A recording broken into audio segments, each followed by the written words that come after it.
We're going to go through things that I hope will be helpful, things I wish I knew when I started in the safety world. So I will have time for questions, and I do know that I'm standing between us and lunch, so I know you'll remind me as the time gets closer. So I'll be trying to keep this moving today. But do appreciate you being in attendance, and we'll get started. Let me get this. Yeah.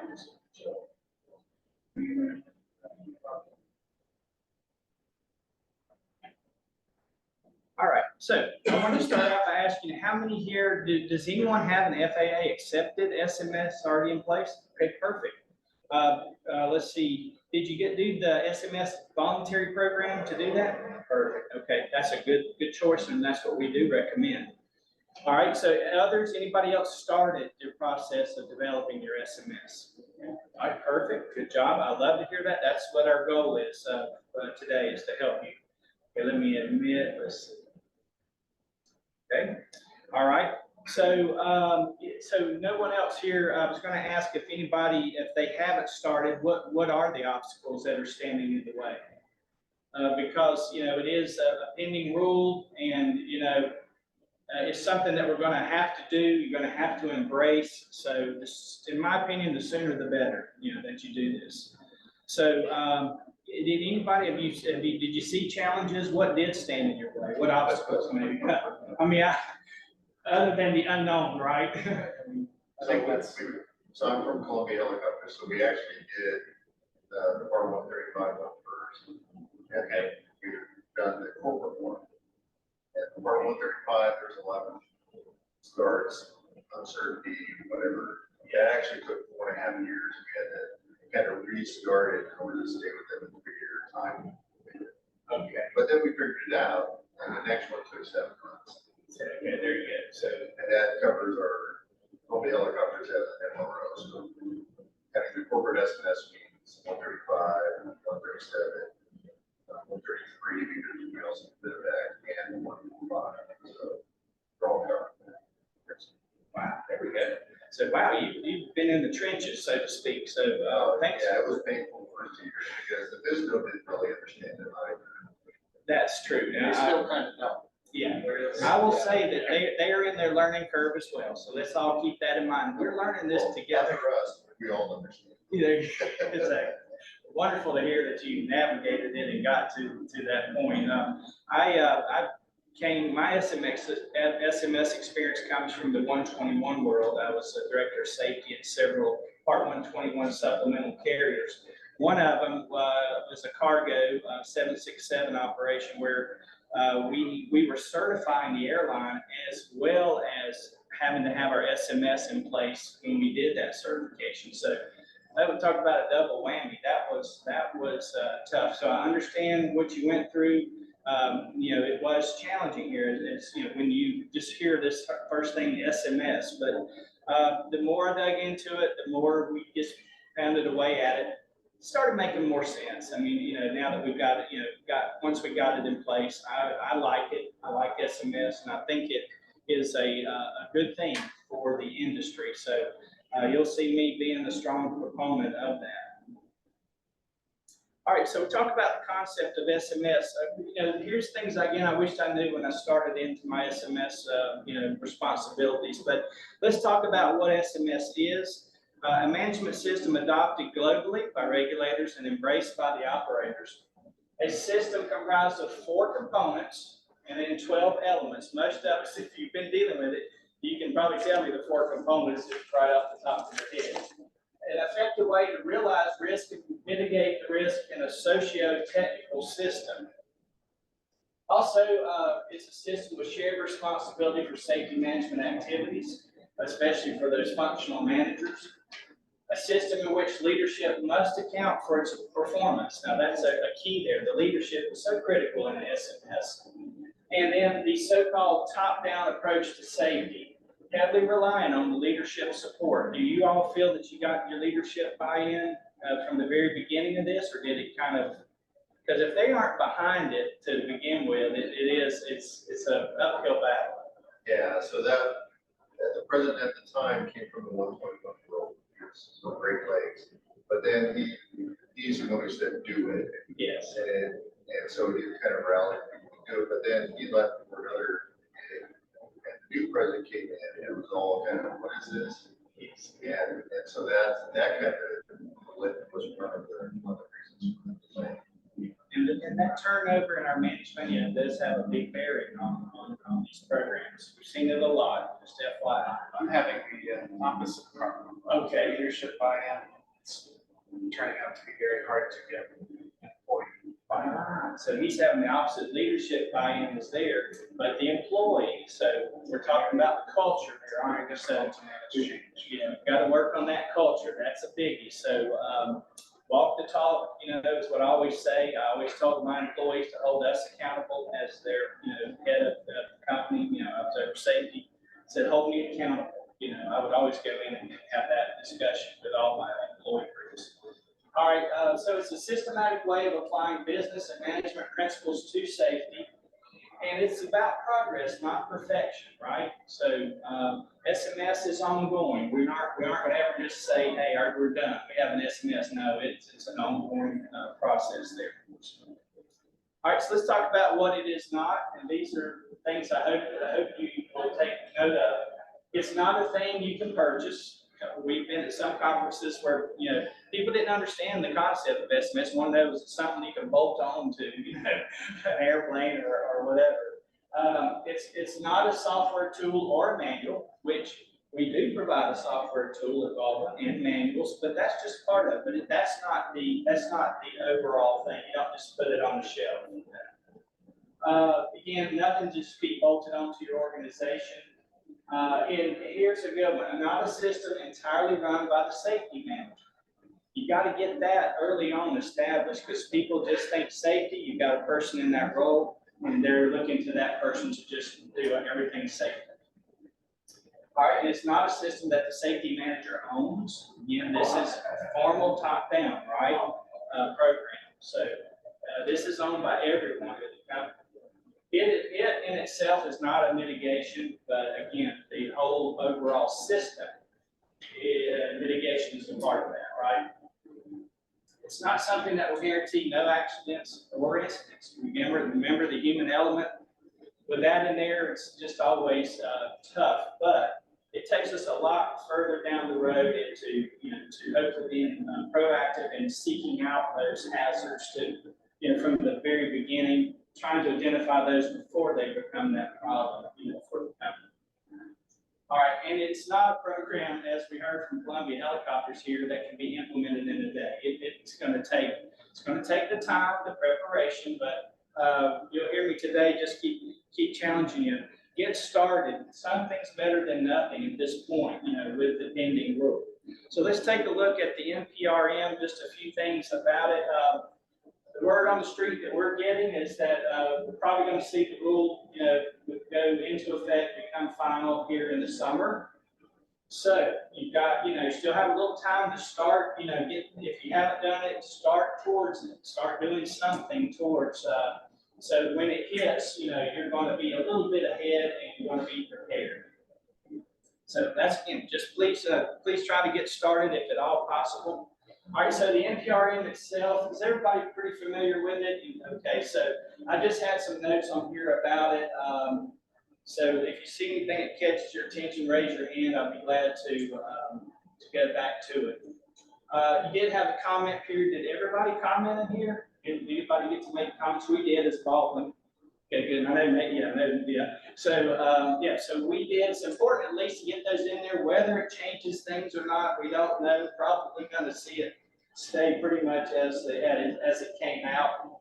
But they do have to take those comments into consideration, or whether they do something with them is a whole other side. All right. So, but again, we're anticipating that it's going to come out and it's going to go ahead and take place. Remember, the NPRM is for these operations, 14 CFR 135s, all including commercial UAS.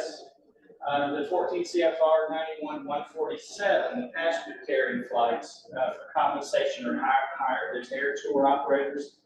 And then the Part 21, those that hold a PC for which the TC has been issued or a type certificate holder. So what does it do? What does the NPRM do? We know it's going to regulate SMS for those operations we just mentioned. All right, the requirement's going to be to implement and maintain that SMS within 2 years, a 2-year implementation from the time the rule goes into effect. So it may seem like a while, but you know how operations get and how things can take, you're probably going to need that time, to really get in there, dig in, and get a good, beginning of your SMS, build that good foundation. We talked about it being an acceptance through a statement of compliance, and then there's going to be a design validation through the normal inspection cycle through the FAA on that. And so there are going to be some changes to that 14 CFR Part 5. For those that aren't familiar, that's where the rule is it's coming off of 14 CFR Part 5, which is the current 121 SMS rule. Okay, so they're going to tweak it some, but basically, if you go in there and just start working through that, you'll be on the right track here. Okay, so again, 14 CFR. Here's the overview. Remember our 4 pillars: safety policy. You'll see underneath you have these elements of each of these 4 main pillars. You've got safety risk management. You have the safety assurance side of this, and then safety promotion. Then you got your documentation and records. So I just wanted to tell you real quick, give you that overview of the Part 5, so we can talk about a little bit about some of the changes we're going to see to that. Again, you just have to be familiar. You have to get in there and dig into Part 5, get comfortable with it. But some of the changes that have been proposed to Part 5, you'll see our bullet points here: use of the words person or persons, vice the certificate holder, change to the definition of a hazard. So everybody probably was used to the old definition, but they wanted to update it, bring it a little more in line with ICAO. So it's also going to mean conditions or objects with the potential to cause or contribute to an accident. Okay, so that was the adjustment that's made to the current hazard definition. All right, general requirements. It says adds interfacing organizations as part of the system description. Interfacing is critical. You do need to spend the time, and I'll encourage everybody when you're starting, how, the interfacing is critical, of your different departments and areas there. So we want to make sure that we understand that from the start, how all these mesh together. All right, and then the safety policy, a code of ethics was introduced. Needs to be applicable to all employees. Must clarify that safety is the organization's highest priority. So we say that, right? Most companies say that, but you want it to be real. You want to feel that it is real. All right.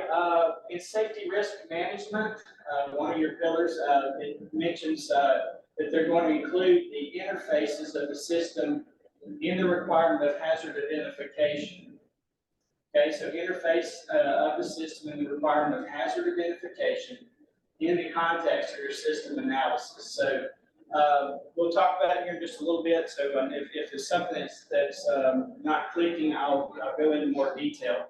Safety assurance adds the requirement for organizations with both a PC and TC issued under Part 21 to submit a summary of those confidential employee reports received every 6 months. Okay, so if you fall into that, that way, it's just going to be that exchange of information between those operations and the FAA. All right, safety promotion, notification of hazards to interfacing persons, and a process to receive hazards information. And then our SMS documentation requirement now to have a systems description as part of the SMS documentation. And I do believe, sorry, I'm going to admit somebody else there. Welcome to those online. Anybody just joined us? Rebecca, remind me, they will have access to the presentation. Is that correct? Correct. All right. So yeah, if you miss something on screen or I'm clicking too fast, you'll have access to the presentation. And I can always send them your PowerPoint. Oh, perfect. Okay, thank you. All right. And then one thing we did note, you know, in the, for the 119, you know, the 121 world, you have the requirement for a safety person, but in this, they still don't have, they don't specify that, you know, you have to have that person in that role. Well, you're gonna need somebody, right, to be over your, so we didn't see that in the rule, but yes. Systems description. Oh, yes. Fine. Systems description. SMS documentation requirement to now have systems description as a part of the SMS. Yes. Yeah, so system description is you're going to sit down, and I'll show you a form, the advisory circular for the SMS has a great little form that you can use. You're going to go in there and just describe each of your individual areas of your company. You're gonna sit down, and it's not complicated, but you just want to lay it out. Basically, you're going to hear today that documentation is the key.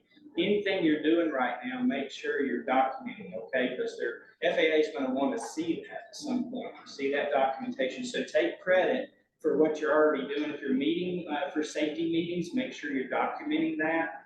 That's all a part of your SMS process here. So I would encourage you there to make sure you're documenting everything along the way here. All right, so the SMS real quick.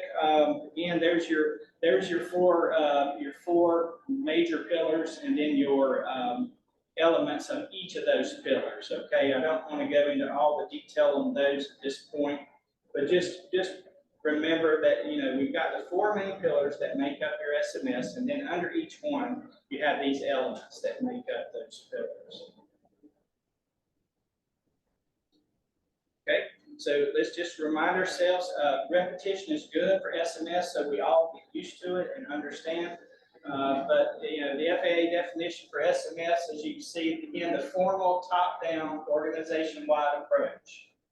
Organization-wide, I have people ask me, well, does that include maintenance? Or, they'll ask me about that. Okay, by definition, it's a formal top-down organization-wide approach to managing safety risk and assuring the effectiveness of those safety risk controls. So it is, it's everybody. That's the beauty of SMS, it's everyone. Now ICAO, everybody's familiar with them. That's who, we built our program basically off of the ICAO standards, but a systematic approach to managing safety. I put it in here because I wanted you to hear that.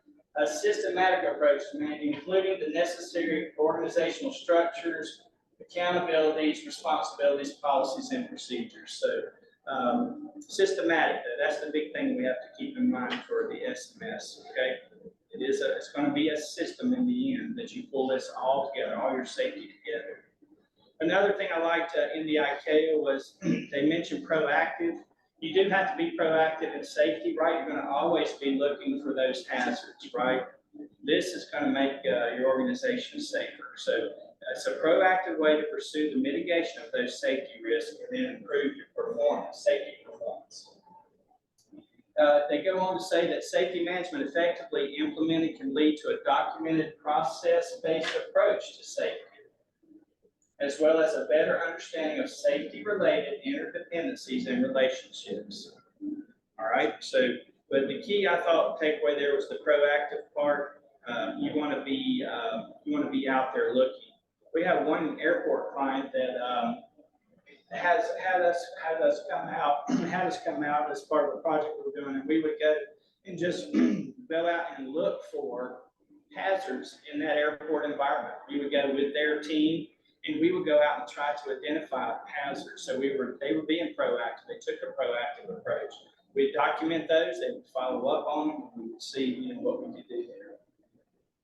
Okay, so the FAA, here's the, again, because we're going to be working hand in hand with the FAA, as we know. But here's some takeaways from this relationship between the operators, SMS, and the FAA. It's a structured means of safety risk management for your decision making, means of demonstrating safety management capability before systems failures occur. So that's the whole idea. Remember, we were talking about being proactive. You want to, with your SMS, and once you got it effectively implemented, you'll achieve these things. But it provides increased confidence in your risk controls through that structured safety assurance processes. All right, and a good interface, it says an effective interface for knowledge sharing between the regulator, the FAA, and you, the certificate holder. Then a safety promotion framework will support a sound safety culture. We were just mentioning culture here earlier, right before we got started. So that culture is going to be so key. And your safety promotion element, pillar of your SMS is where you're going to be able to be effective in your safety culture, building that safety culture. In my teachings back in the 121 day to our employees at our airline, I ran across this. Michael Huerta was a one-time FAA administrator. And so he made this statement when it talked about, compliance and stuff, with the FAA. But he said, to find and fix safety problems, there has to be an open and transparent exchange of information and data between the FAA and the industry. So we don't want operators who might inadvertently make a mistake to hide it because they have a fear of being punished. And I think that's a big part of what goes on in the safety world, is there's that fear of being punished. If there is a failing, he said, whether human or mechanical, we need to know about it, we need to learn about it, and then you learn from it, make those changes that are necessary. Okay, and he said, again, it's about finding the problem, fixing the problem, and making sure it always stays fixed. That's probably about as simple as you could pull, I guess, SMS down to, would be that statement there. So I just reiterated that. So it's about finding the problem, right, the hazard, fixing that problem using your risk assessment and mitigation processes, and then making sure it does stay fixed, which gets into your safety assurance pillar of the SMS. Again, reminding you that you probably do a lot of these things already. It's just you now, SMS is going to make you, if you haven't already, sit down and think about that, and then be able to show, this way you will be able to show the SMS how you are accomplishing all these elements of the SMS. Okay, so if you haven't already begun, we'll talk about, where to begin here. All right, so we are recommending first that you identify your accountable executive. It may seem a little silly, but that's a term you're going to see in the SMS world and the definitions under SMS. But you want to make sure that you've got that accountable executive identified. And the good thing is the regulations give us what is required of an accountable executive. So when you go through that list, you're going to be able to determine who that individual is by the questions or things that an accountable executive are required to do. And then we recommend, like a group here, if they don't mind me saying, Columbia Helicopters has used the SMS voluntary program. So we do recommend that if you haven't started until the new rule comes out, it's a good option, a good way to get in and get your SMS started, getting it off the ground. All right, so let's look at this on your accountable executive. This is right out of the part, we call it Part 5. You'll hear us refer to Part 5 all the time. That's SMS. That's our SMS regulations. 14, well, I apologize, it says 15. I don't know why. Don't have that out there, but it's 14 CFR 525A. So it says the certificate holder must identify an accountable executive who, irrespective of other functions, satisfies those following. So you got these 4 things here, okay? So once you go through this list, that's who your accountable executive should be. Now there can be, it's not sometimes as straightforward. So if you have questions, you're going to probably want to work with your local FAA, VISDO, just tell them what you're running into and having difficulty identifying this particular individual. A lot of times it ends up being the president or the CEO, of the company. So that's a lot of times who that boils down to. So again, that's right out of the regulation. That should be 14 CFR. My apologies on that. Okay, so the SMS, you'll hear it referred to as the SMS VP. That's the SMS voluntary program. So what is that? It's a, as I've got up here, it's the procedures and requirements for non-14 CFR Part 121 air operators. So anybody that's not a 121 operator can take advantage of this FAA program to go ahead and get an SMS in place. Go ahead and put it in. It's voluntary, like it says, it's voluntary. You don't have to do it, but everybody kind of got the gist or feel that this was going toward something more permanent. So a lot of people have taken advantage of it, like this group here. So good to hear that. Okay, you have to meet all these requirements. You'll have a state-accepted SMS that meets the international, civil aviation organizations, ICAO, SMS requirements. All right, so we will take a little more dive into this. All right, so if you can manage your safety with a voluntary formal SMS, you're demonstrating safety as a priority, right there. You took the initiative to do a voluntary program, so take that into consideration. Improves data-informed decision-making because your SMS is going to collect data, and it's good data, it's useful data. So you want to be able to start bringing that into your company and making sense out of it. Increases your customer confidence. You can put on there, hey, I hope you do when you're advertising. We have an SMS approved or accepted SMS. Enhances the communication about safety. That's a biggie. Increases eligibility maybe for other contracts. That's a plus, right? Because people want to see that you've invested into your SMS program. All right, and again, it is accepted or is recognized by ICAO. Yes. Yeah, so we were working on an oil and gas contract in Peru, so we sent our letter from the FAA or accepted SMS, and the Peruvian CAA accepted our SMS. So you're there. So there we go. There's a real world example for you. So that's great. Yeah. And they're pretty tough, and they've been ahead of us. They being the rest of the world. It's not the United States have been ahead of us on the SMS. But anyway, we felt confident in our system, but we finally were forced to go ahead and implement SMS as well. So just stay in line with the ICAO. Can I ask a quick question on that? Did it seem like it went faster or slower? Well, we didn't have to write a separate SMS for other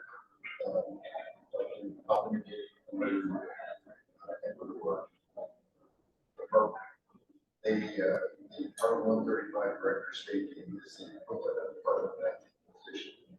So the SMS is an accepted document in queue that has to be accepted by the Civil Aviation Board.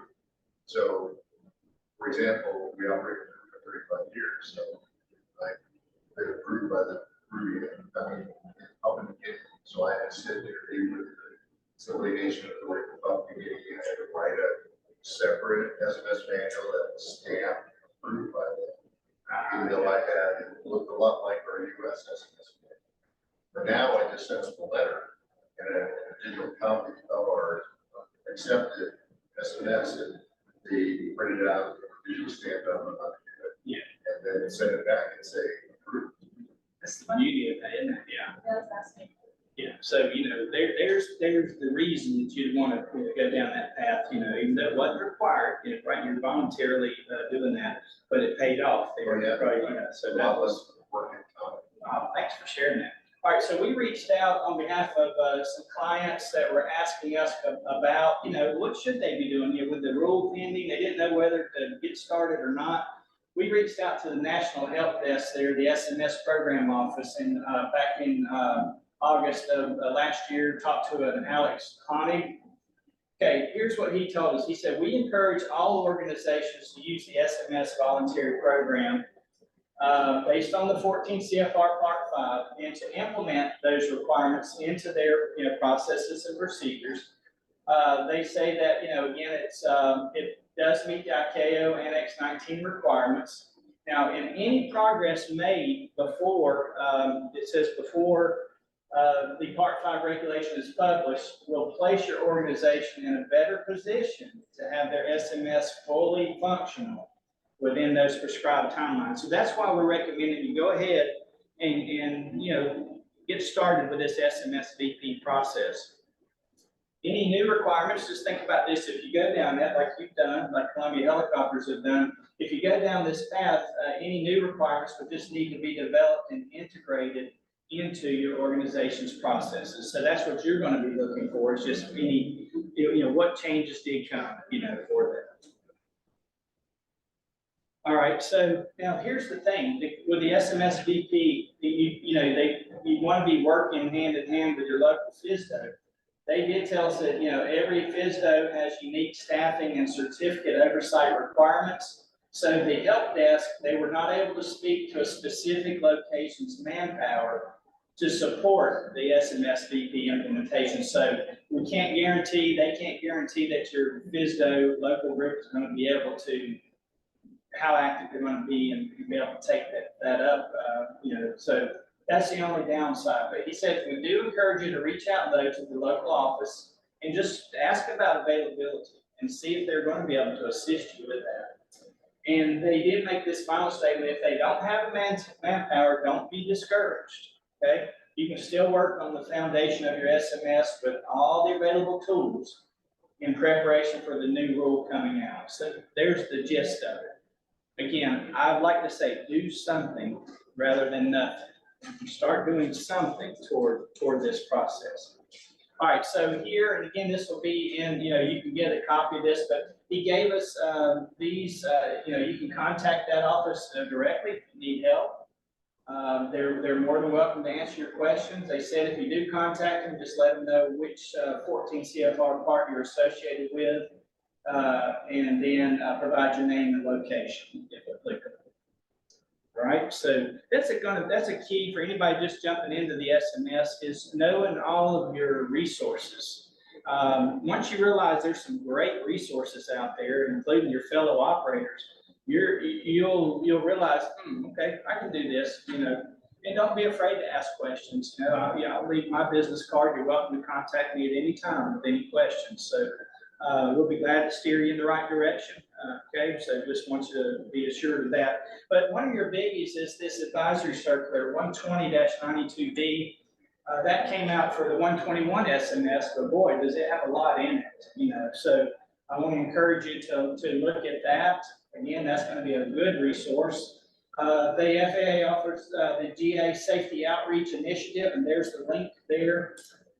They also have some good videos that help you start getting an idea and feel for it if you're still a little leery about it, or just not quite grasping what it's about. There's a QR code. We got a little marketing handout. If you would like, you can see if that will work. But you just have to put in your name and just your contact info. But then you'll be able to get access to a little marketing handout that we did if needed. So. We are trying our best to help, for people that do ask us about that. That's we created that for that purpose. All right, so now here's the thing. When you get going down this SMS path, you've heard the term scaling. Has everybody heard about it? Yeah. So one size doesn't fit all. Okay, so that's the thing we got to remember. I've heard it said a lot of times, when SMS, everybody, the smaller carriers, they said, well, it's for the big airlines. It's not for a small company like mine.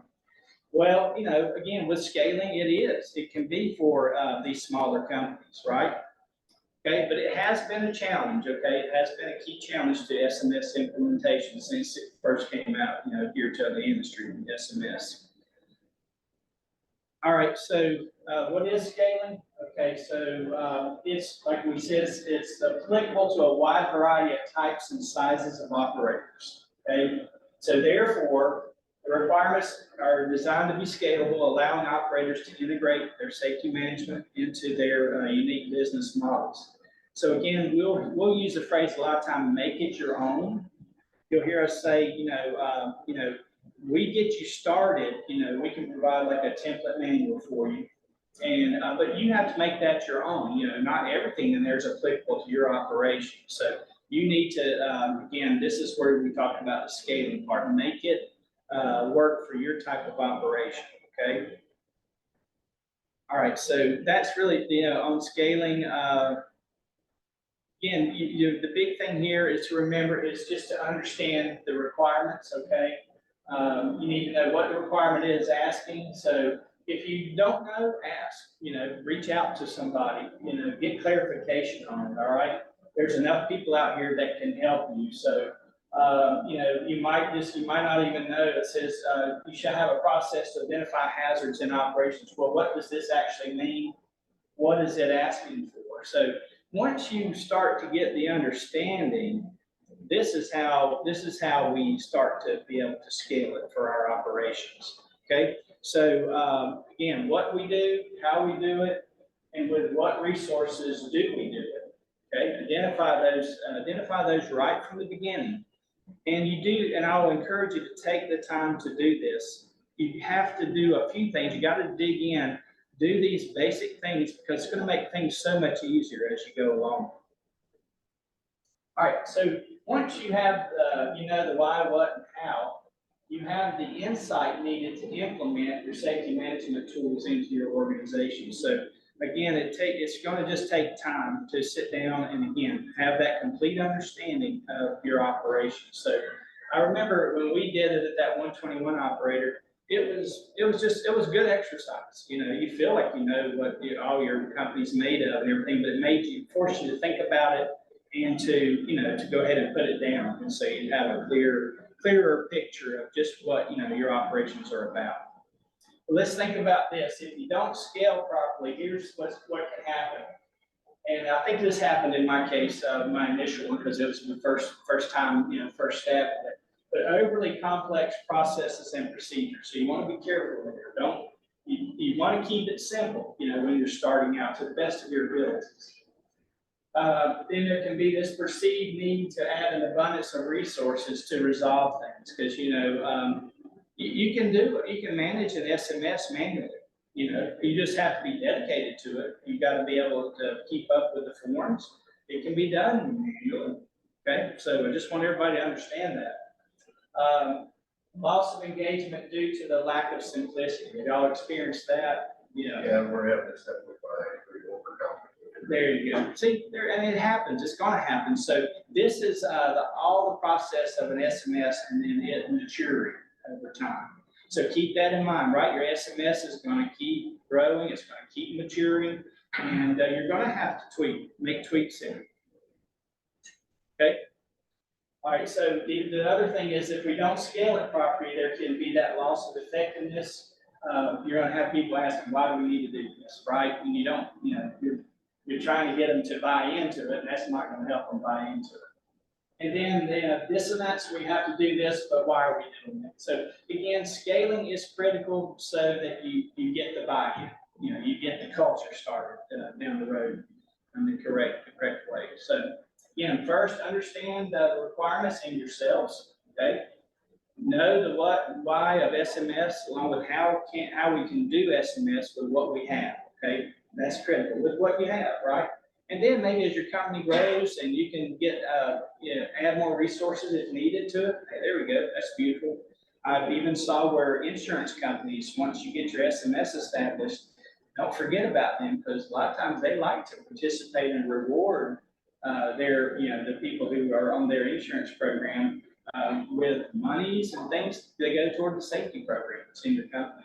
I remember hearing that from one operator, and they were really kind to them. Their insurance company was, after they established their SMS.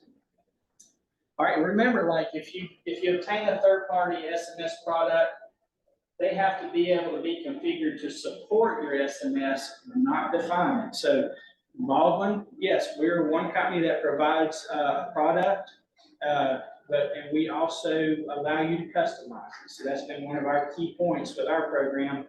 We understand the need, and that ours doesn't fit everyone. So you have the ability with Baldwin to go in and let us customize forms. Yeah, so we took advantage of the HAI Baldwin discount with HAI. Yes. And your team allowed us to customize it so we told our agency and the agency.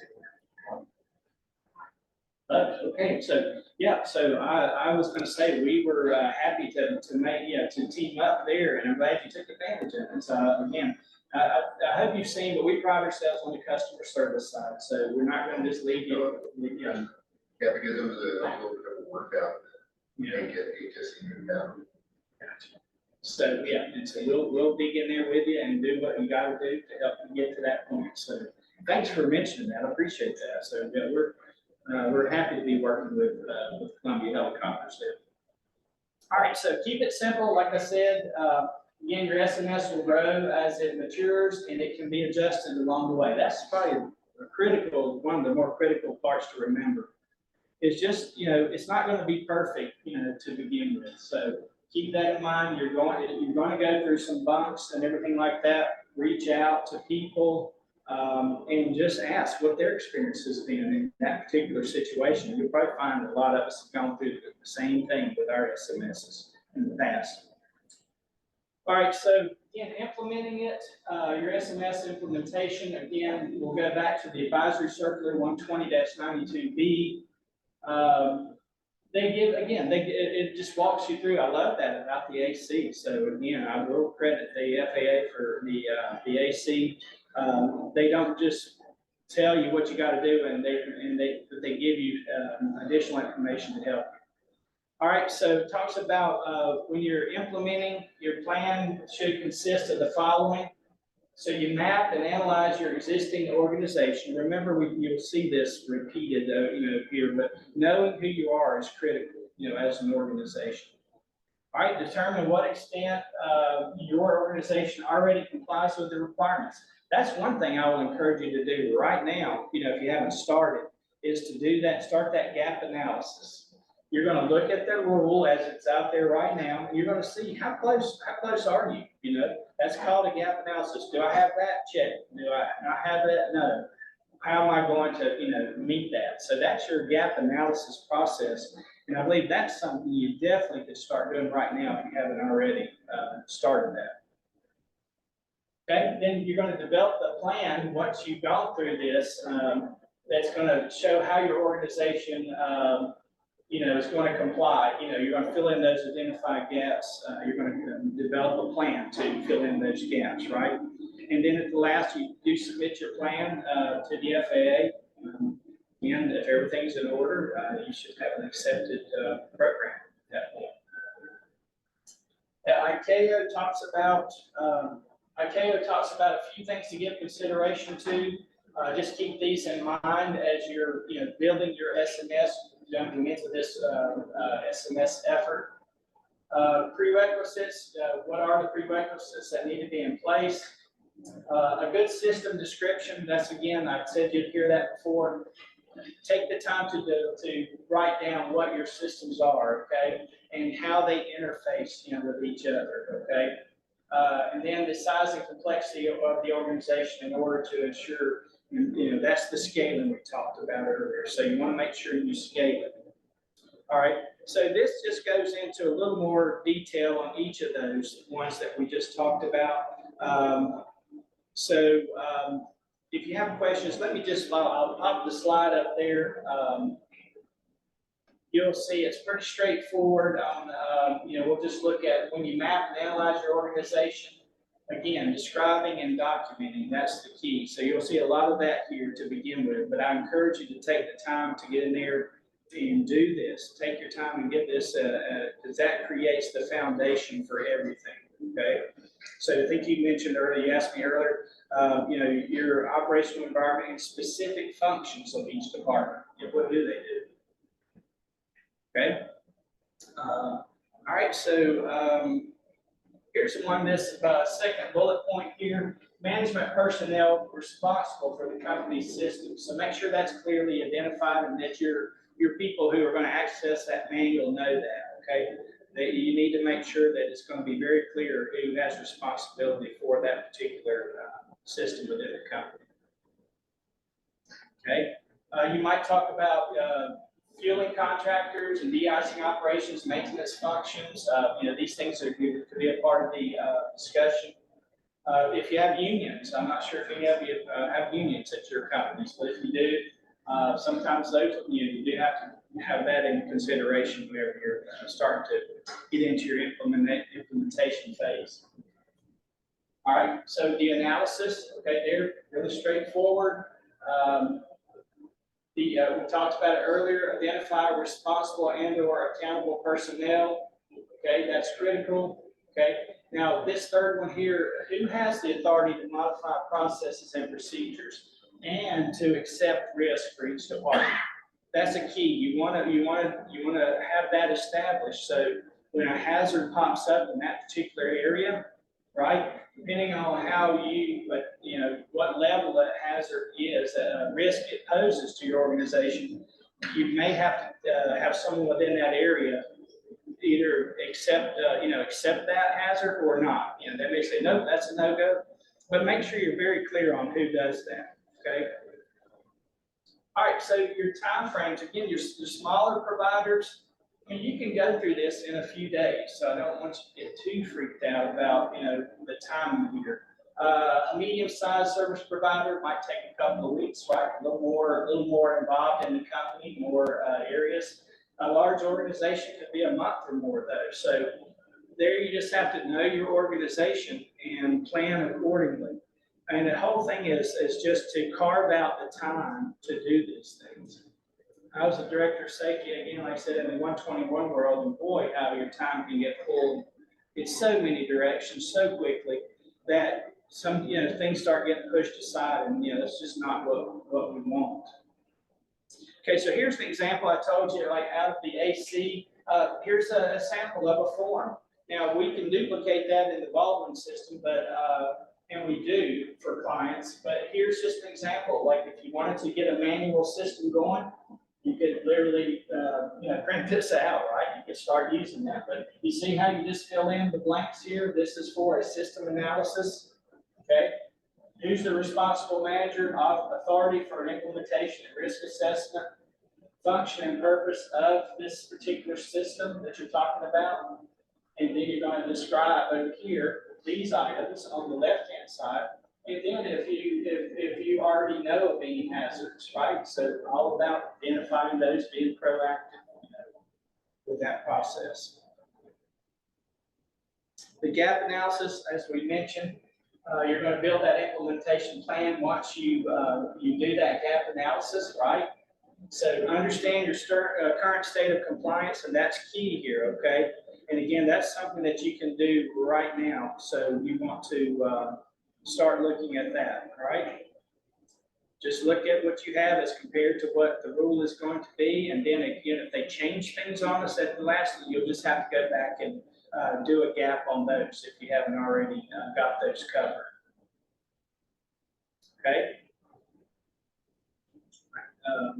Again, you can use whatever technique, but the FAA does, offer again examples for you to use. Okay, all right. So just make sure that you do spend some time in getting that gap. That's where it's all going to start. Okay. All right. So again, you probably got most of it. This is what you'll like is when you do the gap, you're going to see how closely you might already be, to meeting most of the requirements. Okay. Again, this SMS, once in place, is just going to pull that all together so you can show the FAA, the regulators, what you got.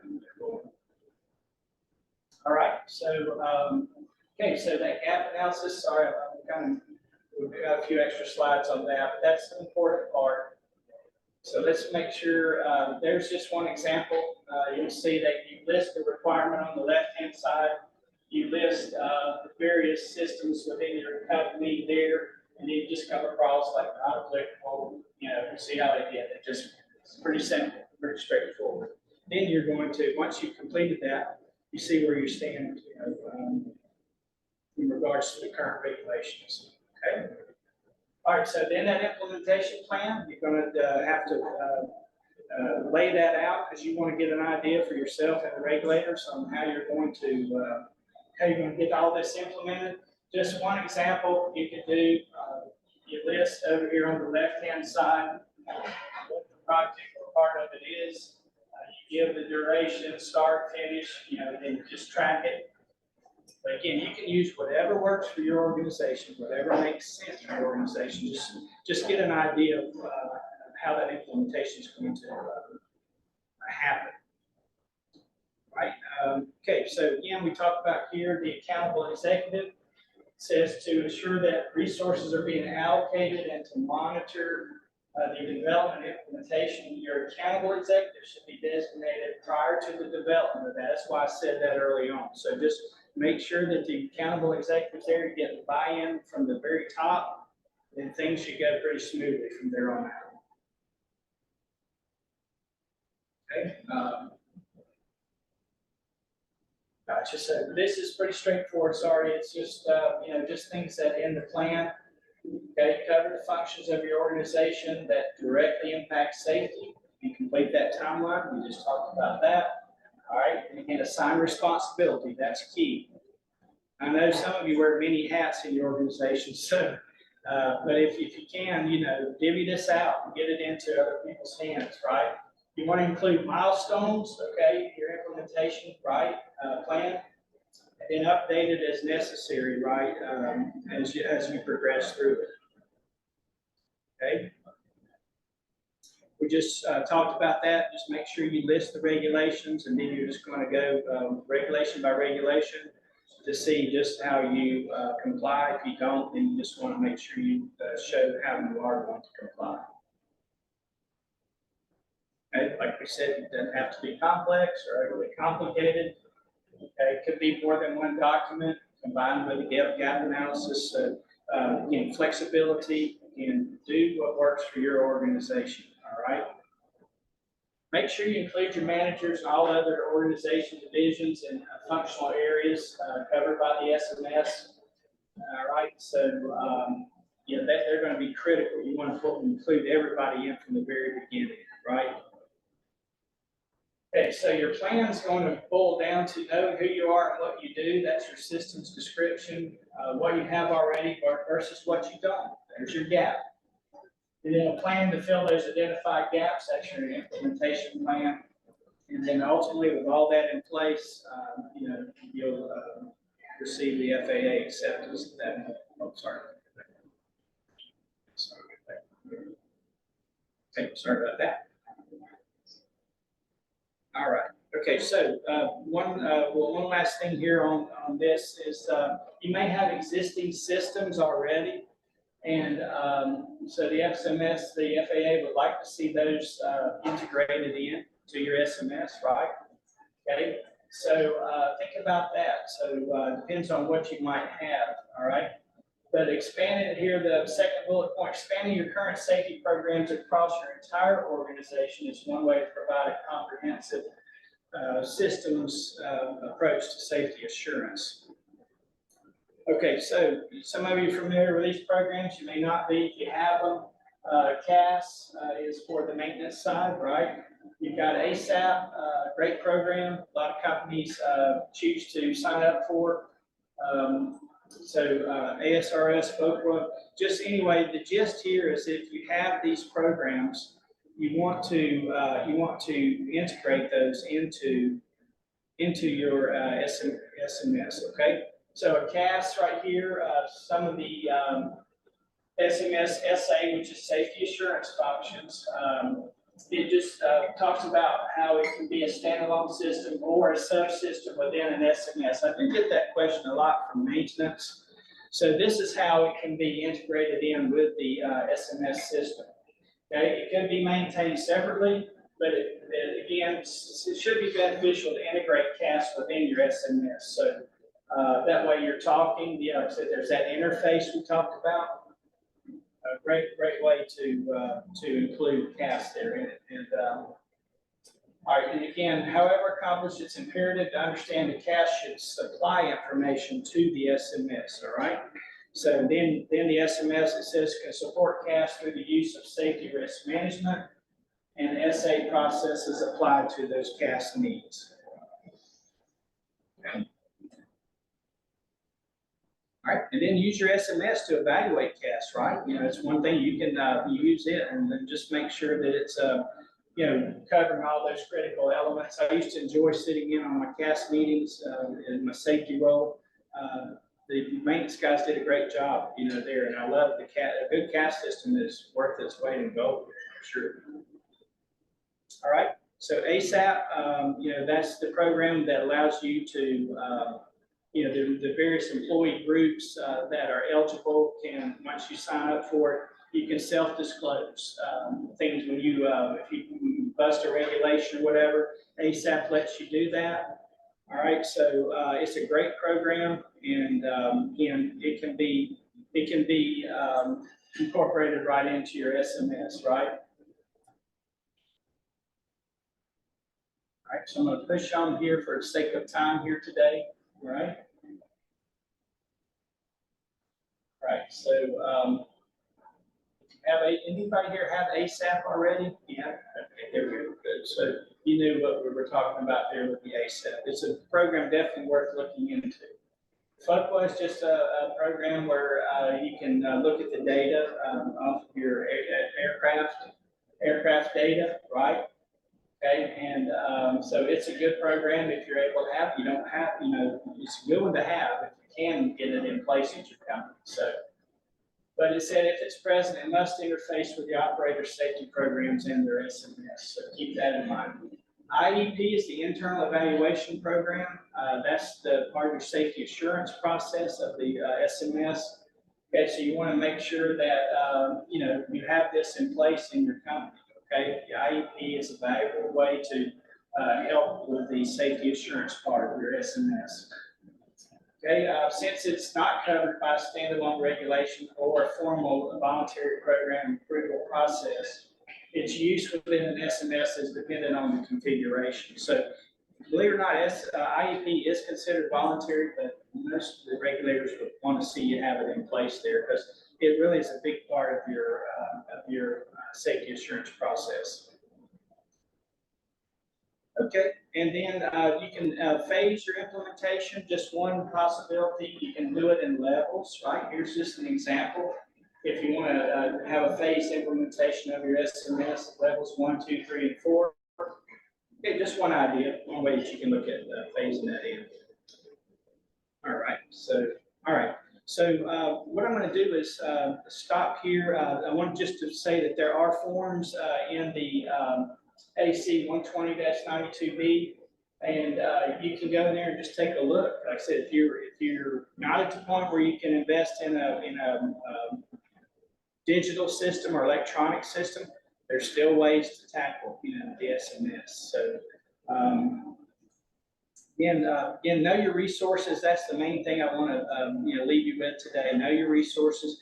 Do something now versus just putting it off. I kicked the can down the road for so long when I was in the 121 world, and then I finally had to do it. It's better to stay ahead. I'll just tell you that. So we're going to encourage you to stay ahead of your SMS efforts.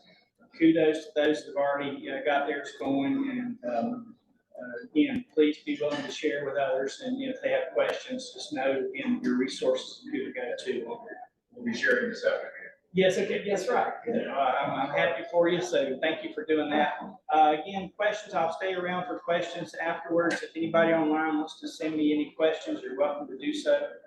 We appreciate you joining us here today for this, and again, just get started, you know, do something. And Baldwin, I have a booth here. Come by and talk to me. I can show you how our system can help you get started down this path if you're not already involved. So again, thank you for your time today, and again, we hope you'll make some progress here and watch for that rule and get familiar with 14 CFR Part 5. Good job. Thank you. Thank you. Thank you.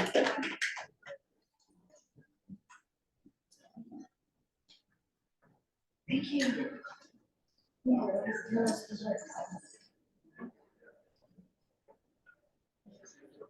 Questions? Good job. I'll be in touch.